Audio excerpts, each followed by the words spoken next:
было первое заседание, я на нем присутствовала, но выслушивали меня. На вопрос, какова была причина смерти ребенка, мне не ответили. С результатами гистологического заключения меня не ознакомили. Не ранее следователь обосновал тем, что передал все на комиссионную экспертизу. Комиссионная экспертиза ответили эксперты, что как только они дадут заключение, меня с этим ознакомят. Прошло 4,5 месяца, причина смерти ребенка не ясна. Пневмония не подтвердилась. Плеврит. Что было к плевриту, неизвестно.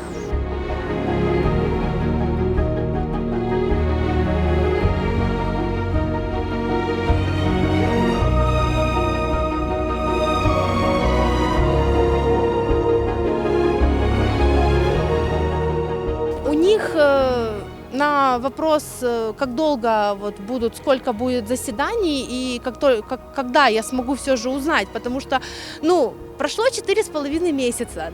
Жизнь для всех продолжается, но не для меня. Должен быть диагноз. Почему?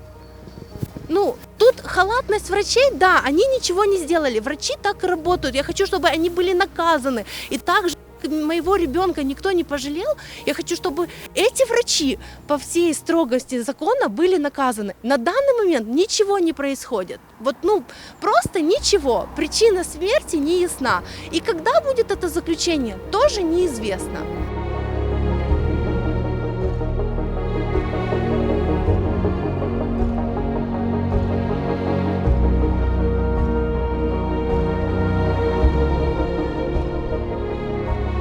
Что будет дальше и когда я узнаю, пока так и остается вопросом.